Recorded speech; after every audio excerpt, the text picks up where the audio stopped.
The text arrived on December 17th at 2:14 p.m., right as I was reviewing the budget proposal for our new climate change exhibition.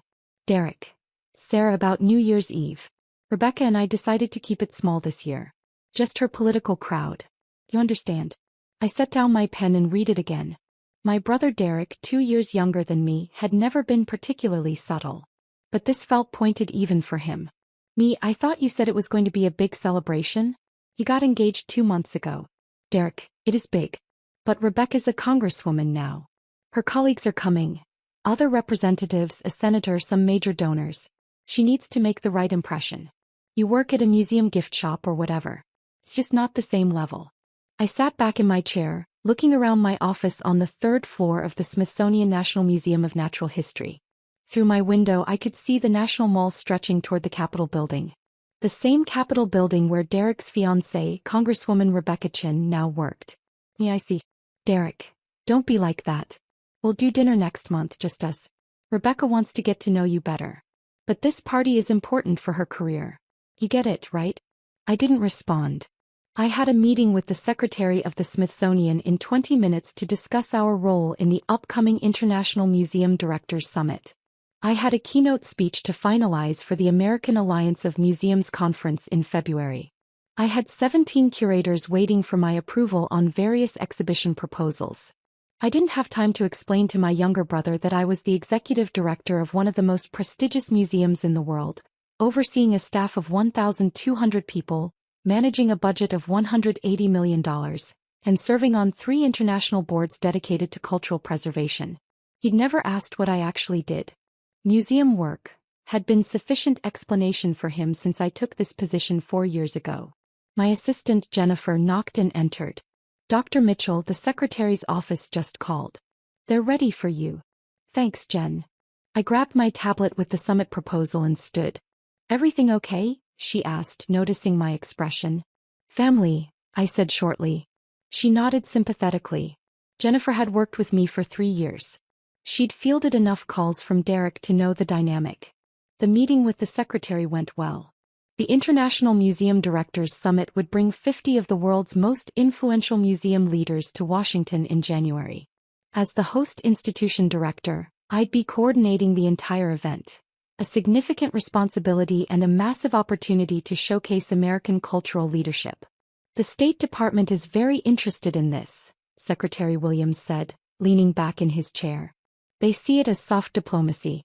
We'll have directors from the Louvre, the British Museum, the Hermitage, the National Palace Museum in Taiwan. Congresswoman Chen's office has already reached out asking to attend the opening reception. My head snapped up. Rebecca Chin? Yes. She chairs the House Subcommittee on Arts and Culture. Wants to meet the international delegates, discuss cultural exchange programs. He smiled. I understand she's engaged to your brother. Small world. Very small, I said carefully. I'll have my office coordinate with hers. The reception is January 14th. Mark your calendar, you'll be giving remarks and introducing the keynote speaker. I nodded, my mind already racing. January 14th. 3 weeks away. I didn't tell Derek about the summit. I didn't tell him that his fiancée would be touring the museum in an official capacity, meeting with me specifically. Some small, petty part of me wanted to see how this would unfold naturally. The larger part of me was just tired. Tired of explaining myself. Tired of being dismissed by my own family. Our parents had always favored Derek. The golden child, the charmer, the one who'd graduated from Georgetown Law and now worked at a prestigious firm in D.C. When I'd chosen to pursue museum studies and cultural anthropology, Mom had sighed and said, well, at least you'll have a nice quiet job. A nice quiet job. As if running one of the world's great museums was equivalent to filing paperwork in a back office. Derek had proposed to Rebecca on her election night in November. She'd won her congressional race by 18 points, flipping a traditionally red district. She was young, 36, ambitious, whip-smart, and already being mentioned as a rising star in the party. I'd met her exactly once at a family dinner Derek had organized in October. She'd been friendly but distracted, already in campaign mode. When Derek introduced me, he'd said, "This is my sister Sarah. She works at the Natural History Museum." "Oh, how nice," Rebecca had said, already turning to answer a call from her campaign manager. Museums are so important. That was the extent of our interaction. New Year's Eve came and went.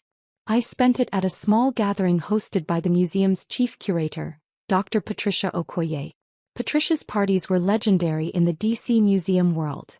Intimate, intellectual, full of fascinating conversations with scholars, artists, and cultural leaders. I had far more interesting conversations there than I would have had at Derek's political networking event. On January 3rd, Jennifer came into my office with a peculiar expression. "Dr. Mitchell, I just got a call from Congresswoman Chen's office. They want to schedule a tour of the museum before the summit reception." "That's fine. Coordinate with the protocol office. They want a private tour. With you personally leading it." I looked up. "Me specifically?" Her chief of staff said the Congresswoman wants to understand the museum's operations at the highest level.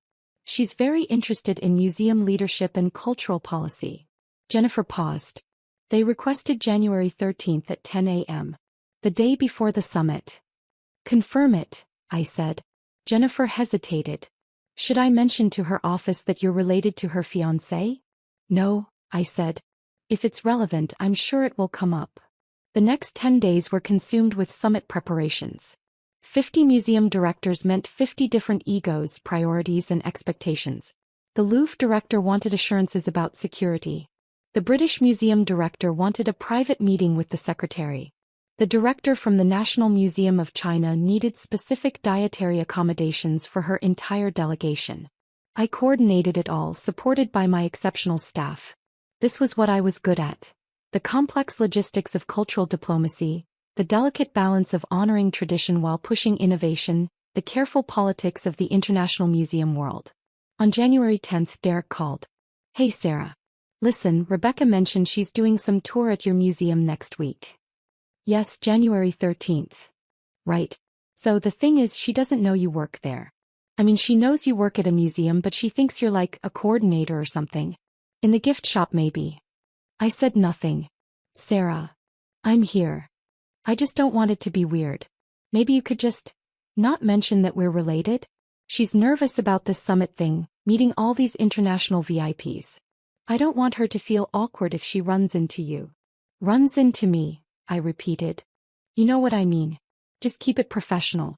Don't make it about family stuff." "Derek, do you actually know what I do at the museum?" "You work there. Museum stuff. Look, I gotta go. Just don't make things weird, okay?" He hung up. I sat there for a long moment, then pulled up the museum's website. My bio was prominently featured on the leadership page. Dr. Sarah Mitchell, Executive Director Ph.D., Cultural Anthropology, Yale University former Deputy Director, Metropolitan Museum of Art Board Member, International Council of Museums Author, Cultural Preservation in the 21st Century, 2019 recipient, National Medal of Arts. There was a professional photograph of me at my desk. The museum's soaring atrium visible through the window behind me. Contact information. A detailed CV.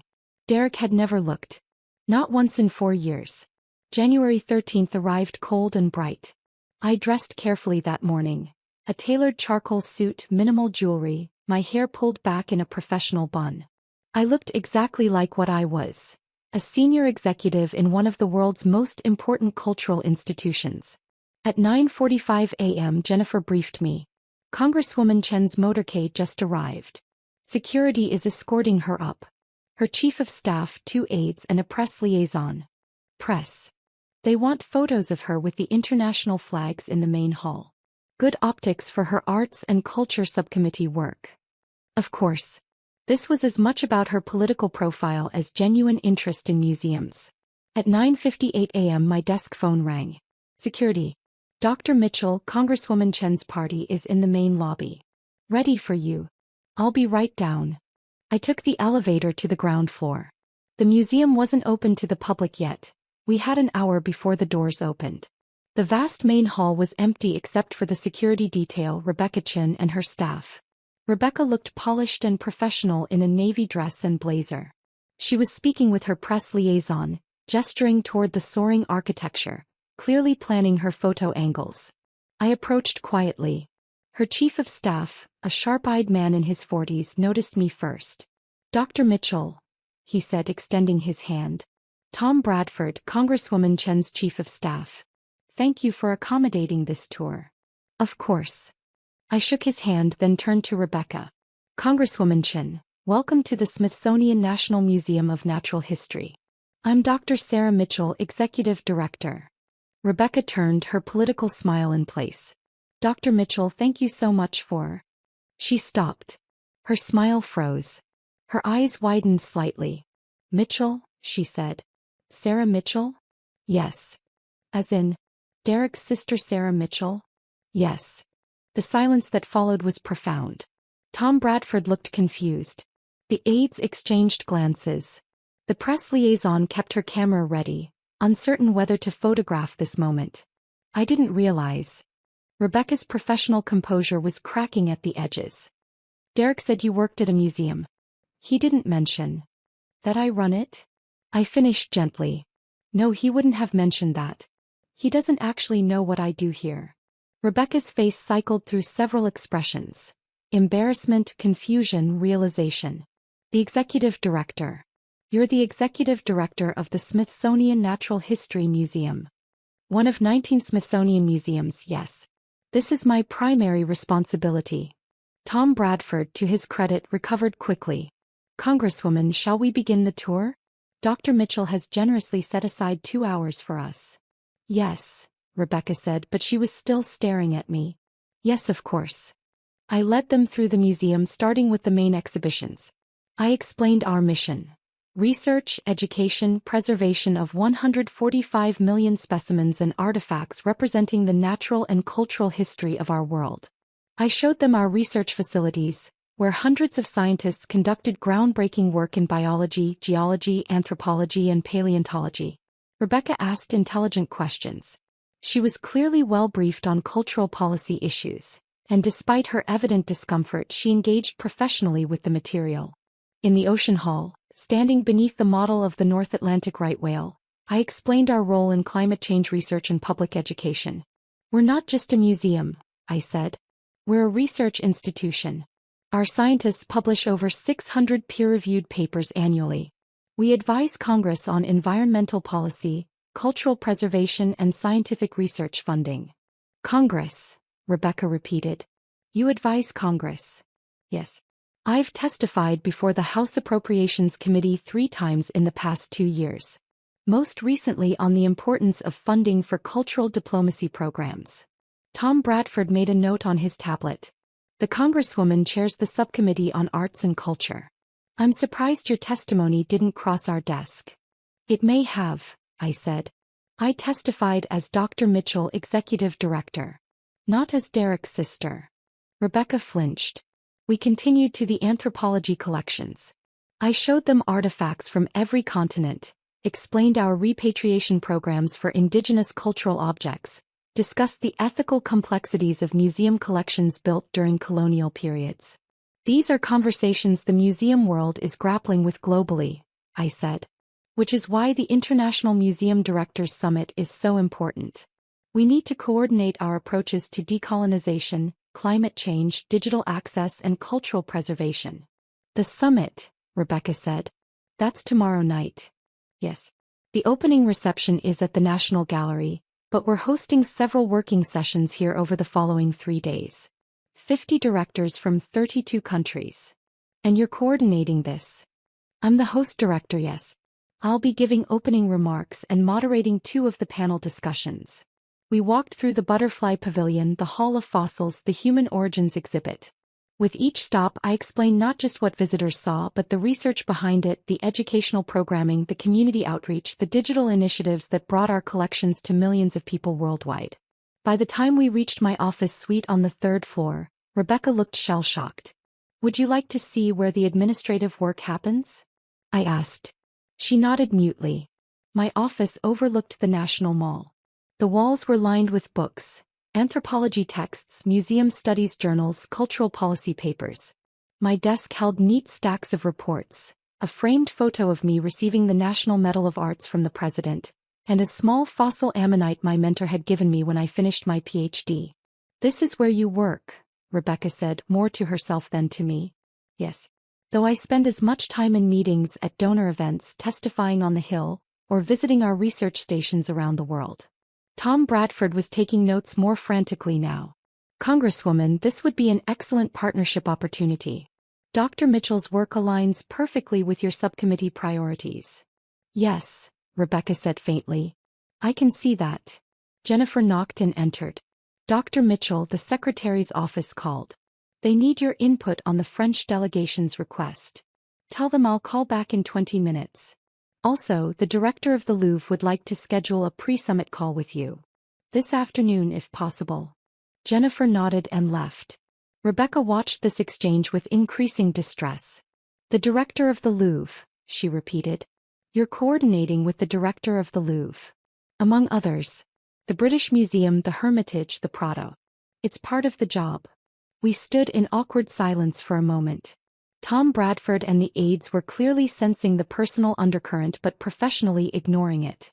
Congresswoman, Tom said carefully, we should probably discuss the reception tomorrow night. Protocol talking points which delegates you should prioritize meeting. Dr. Mitchell would be the person to ask about that, Rebecca said, her voice tight. Since she's organizing the entire event. And testifies before Congress. And runs a museum with 1,200 employees and a $180 million budget. And advises on cultural policy. And receives medals from the president. Rebecca, I said quietly. She looked at me and for the first time, I saw genuine distress beneath the professional facade. Could we have a moment? She asked Tom. Alone. Tom and the aides excused themselves. When the door closed, Rebecca sat down heavily in one of my office chairs. Derek told me you worked in a gift shop, she said. Derek doesn't know what I do. He's never asked. But you never corrected him. You never told him. He never gave me the opportunity. Every time we talk it's about him. His cases at the firm, his career, his achievements. My work is just background noise. Museum stuff. Rebecca closed her eyes. He uninvited you from New Year's Eve because he said you weren't at the right level to meet my colleagues. I know. Oh my God. She opened her eyes, looking horrified. My colleagues. Sarah, half the people at that party work on appropriations or cultural policy. They would have killed to meet you. Senator Williams was there. She's been trying to get a meeting with the Smithsonian about expanded funding. You could have connected her with the secretary. I had other plans, I said simply. I am so embarrassed. I can't even. She stood, paced to the window, looked out at the mall. What must you think of me? I think you're engaged to my brother and you believed what he told you about me. That's reasonable. It's not reasonable. I should have looked you up. We're getting married. I should know my future sister-in-law. I should have done basic research. He turned back to me. I'm good at research. I'm a congresswoman. I research everything. But I took Derek's word for it. He's very convincing. He's very wrong. Rebecca's voice was sharp now, anger creeping in. Not at me, at Derek. He told me you were sweet but kind of flaky. That you'd bounced around different jobs, never really settled into a career. That you worked at the museum in some entry-level position and seemed happy enough. I felt the familiar sting but kept my expression neutral. Derek has a narrative about me that makes sense to him. I stopped trying to correct it years ago. Why? Because it was exhausting. Because every time I tried to tell my family about my work, they changed the subject or minimized it. When I became deputy director at the Met, my mother said, "That's nice, dear, but when are you going to settle down and have children?" When I was appointed executive director here, Derek said, "Cool, so you're like a manager now?" Rebecca sat back down. "And when you got the National Medal of Arts?" I didn't tell them. They found out when my aunt saw it mentioned in the Washington Post. My mother called and asked why I hadn't invited them to the ceremony. I told her I had invited them. She'd marked it on her calendar as Sarah's work thing and forgotten about it. Jesus. It's fine. I've built a life that doesn't require their validation. I have colleagues who respect my work. I have friends who understand what I do. I have a career I'm proud of. I paused. What I don't have is a family that sees me clearly. But that's not your fault. No, but I'm marrying into that family. Which means I'm part of the problem if I don't acknowledge what's happening. Rebecca leaned forward, her elbows on her knees. Sarah, I need to be honest with you. The way Derek talks about you isn't just dismissive. It's condescending. I didn't see it before because I didn't have context. But now. Now you see that he's been lying. Has he been lying or does he genuinely not know? That was the question I'd been avoiding. Was Derek deliberately diminishing me, or was he simply so uninterested in my life that he'd never bothered to learn the truth? I don't know, I admitted. Maybe both. Rebecca stood. I need to make a call. May I use a private space? Jennifer can set you up in our small conference room. She nodded and left. Through my open door, I could hear her asking Tom to wait in the hallway. Then silence. I turned back to my computer trying to focus on the 17 emails that had arrived during the tour. But my hands were shaking slightly. This confrontation, if that's what it was, felt bigger than Derek and me.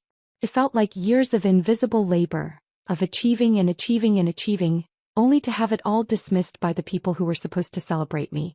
20 minutes later, Rebecca returned. Her eyes were red but her jaw was set. I called Derek, she said. I asked him what his sister does for a living. I waited. He said you work at a museum in some administrative role. Events coordination maybe. He wasn't sure. She laughed, but it was bitter. I asked him if he knew you have a PhD from Yale. He said, yeah, I think she mentioned that once. Some anthropology thing. I asked if he knew you were executive director. He said, director of what? Like a department. Rebecca. I asked him if he'd ever looked at your bio online, if he'd ever Googled you, if he'd ever asked a single substantive question about your work. She paused. He said he didn't need to because you'd always been open about working at the museum and he supported your choice to have a quiet career. The words hit like a physical blow. A quiet career. I told him the wedding is postponed, Rebecca said. I told him I can't marry someone who doesn't see his own sister. Who doesn't respect the women in his life enough to learn who they actually are.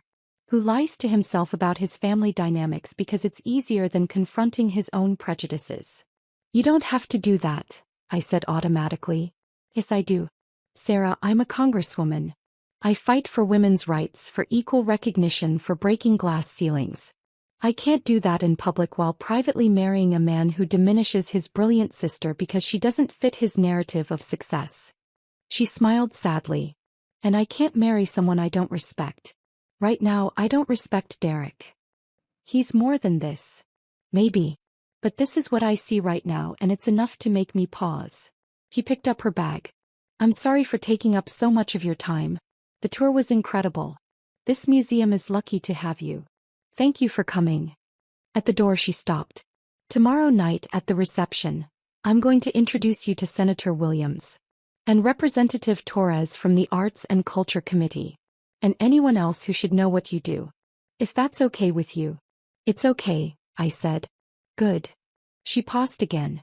I hope Derek figures his shit out. You deserve a brother who sees you. She left. The rest of the day passed in a blur of logistics and crisis management. A delegate from Japan had a medical emergency and needed to cancel. Could we arrange a virtual connection? The British Museum director wanted to change his panel assignment. The caterer needed final headcount numbers. At 7 p.m. Jennifer knocked. Dr. Mitchell, your brother is in the lobby. He's asking to see you. My stomach tightened. Tell him I'm in meetings. I did. He said he'll wait. I sighed. Fine. Send him up. Derek appeared 5 minutes later looking harried. His tie was loosened, his hair disheveled. He'd clearly come straight from his law firm. Sarah, what the hell? He closed my office door. Rebecca called me today and postponed the wedding. She said it was because of you. It's because of you, I corrected. Because you don't know anything about my life. That's ridiculous. Of course I know about your life. You work here. You do museum stuff. You're happy. Derek, I'm the executive director. I run this museum. I have a staff of over 1,000 people. I manage a budget larger than most small colleges. I coordinate international cultural policy. I've testified before Congress. I received the National Medal of Arts from the President. He stared at me. The National Medal of Arts? 2 years ago. You were invited. You didn't come. I thought it was some work event. Some ceremony for museum employees. I didn't know it was. He trailed off, looking around my office as if seeing it for the first time. This is your office? You have a corner office. I have the executive director's office, yes. But you never told me you were in charge. I told you I was appointed executive director 4 years ago. You said, cool, so you're like a manager now? I said I was the chief executive officer of the museum. You said, that's great, sis, and changed the subject to a case you were working on. Derek sat down heavily. I don't remember that. I know you don't. That's the problem. We sat in silence. Through my window, the Washington Monument was illuminated against the night sky. Tourists walked the mall, tiny figures in the darkness. Rebecca said, I don't see you, Derek said finally. She said I've been condescending and dismissive. That I treat you like you're less than me. You do. I don't mean to. That doesn't make it hurt less. He rubbed his face. You're smarter than me. You always have been. You went to Yale. You got your PhD. You've accomplished all this. And I think I needed you to be less successful than me. To make me feel okay about my own career. The honesty surprised me. Derek. I'm not making excuses. I'm just trying to understand it myself. When we were kids, you were always the smart one, the talented one. Mom and Dad were always talking about your potential. And then you went into museum work and I thought you'd chosen something quieter. Something that wouldn't threaten me. I chose something I loved. I know. And you built something incredible. And instead of celebrating that, I diminished it because it was easier than admitting that my little sister surpassed me. He looked at me. Rebecca's right to postpone the wedding. I'm not ready to be married if I can't even see my own sister clearly. You could learn, I said. You could start asking questions. You could visit my work, meet my colleagues, understand what I do. Would you want that? After everything? I thought about it. Did I want Derek in my professional life? Did I want to risk him continuing to misunderstand or minimize? But he was my brother. The only sibling I had. And for the first time he seemed willing to actually try. Yes, I said. I'd want that. Okay. He stood. Hey. Tell me about tomorrow night.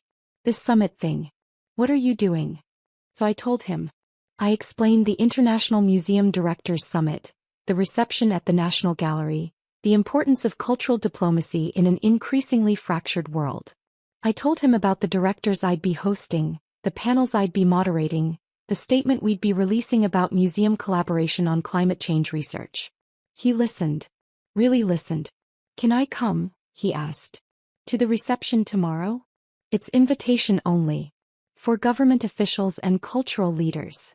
Rebecca could get me in. As her guest. If she's still speaking to me. He paused.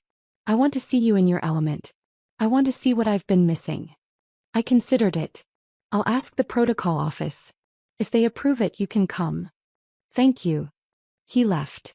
I sat in my office for another hour, finishing emails and reviewing notes for tomorrow's reception. At 9 p.m. my phone rang. Hi, she said. I hope it's okay that I'm calling. It's fine. Derek told me he went to see you. He said it was hard, but good. It was both those things. He asked if I'd take him to the reception tomorrow. As my date. Even though we're not engaged anymore. She laughed softly. I think he's trying. He is. Whether it lasts is another question. True. But I told him I'd take him. On one condition: he has to read your entire bio online. Every publication, every project, every award. He has to actually know who you are before he walks into that event. Did he agree? He's reading right now. He called me 20 minutes ago to ask if you'd really testified before Congress. I told him to keep reading. I smiled despite myself. Thank you, Rebecca. For pushing him. Thank you for not hating me.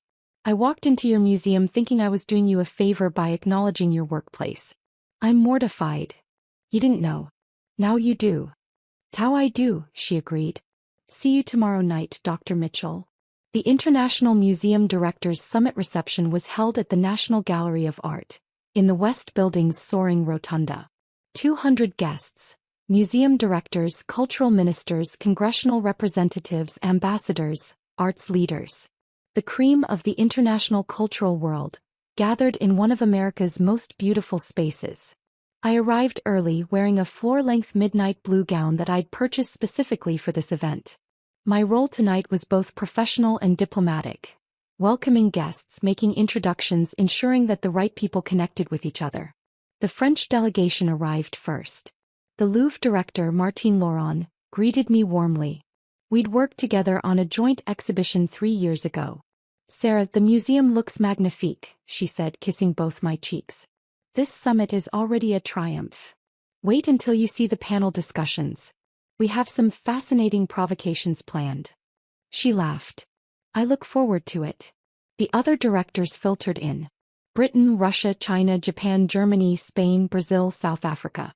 Each one a leader in their field, each one responsible for preserving and presenting humanity's cultural heritage. And I was hosting them, coordinating them, leading them. At 7 p.m. Rebecca arrived with Derek.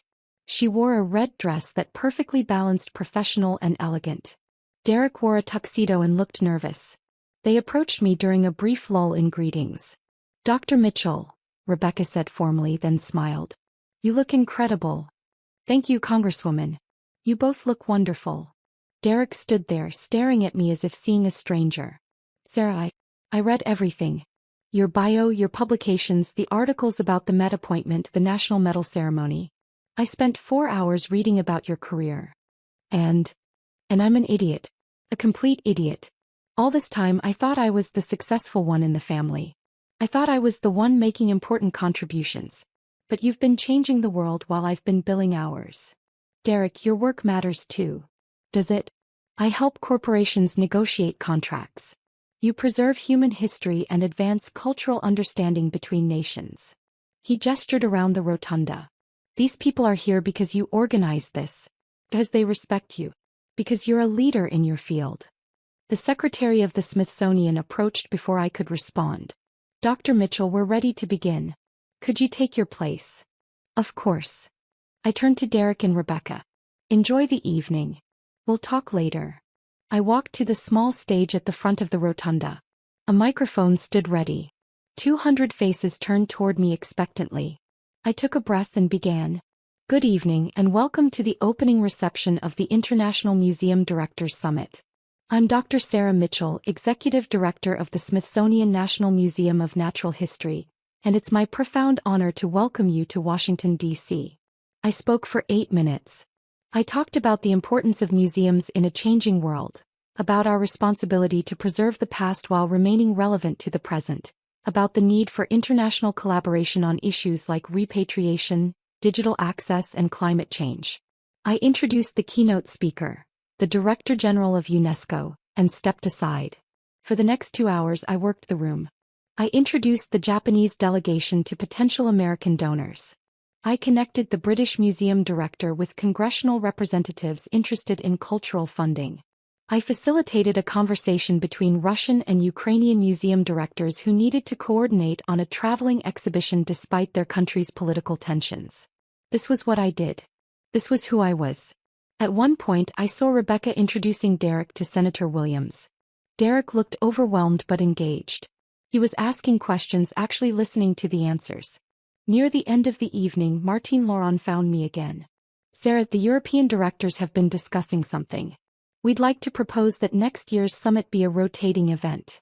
And we'd like you to chair the organizing committee. Would you consider it?" Chair the organizing committee.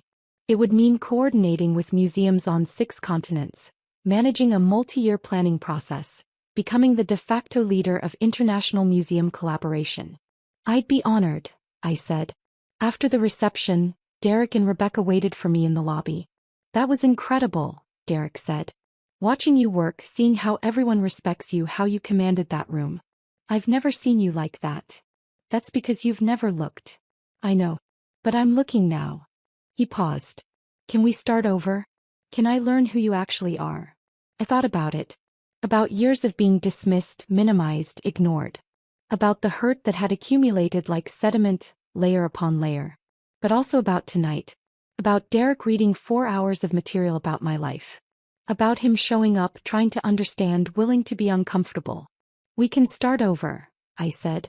"But it has to be real. You have to actually care, not just feel guilty." "I care. I promise I care." Rebecca watched this exchange with quiet satisfaction. I should let you two talk. But Sarah, call me next week? I'd love to discuss some cultural funding legislation. I think your expertise could be invaluable. I'd like that. She left. Derek and I stood in the empty lobby of the National Gallery, alone with the guards and the ghosts of centuries of art. Tell me about your work, Derek said. Really tell me. I want to understand. So I did. We sat on a bench beneath a Monet, and I told him about the challenges of modern museum leadership. The balance between education and entertainment. The ethical questions around repatriation. The excitement of new discoveries in our research collections. The satisfaction of watching a child's face light up in front of a dinosaur skeleton. He listened. He asked questions. Good questions, thoughtful questions. At midnight we finally left. He walked me to my car in the underground parking garage. I'm going to fix this, he said. Not just with you. With Rebecca too. I'm going to become someone worthy of both of you. Derek, you don't have to be perfect. You just have to be present. Then I'll be present. Starting now. He hugged me. It was awkward, we hadn't hugged in years. But it was genuine. Over the next month Derek showed up. He came to the museum 3 times, taking tours with different curators, learning about various departments. He attended a public lecture I gave on cultural preservation. He read my book cover to cover and emailed me thoughtful questions about specific chapters. He also worked on himself. He started therapy addressing why he'd needed to diminish me. He had hard conversations with our parents about family dynamics and favoritism. Rebecca agreed to restart their relationship slowly. They had dinner once a week, no more. She made clear that her career was as important as his, that partnership meant equal respect, that she wouldn't tolerate being treated as less than. And Derek listened. He changed. It wasn't perfect or linear, but it was real. 3 months after the summit, Derek called me on a Saturday afternoon. Sarah, I just got off the phone with Mom. I told her about your work. Really told her. About the summit, about the UNESCO position, about everything.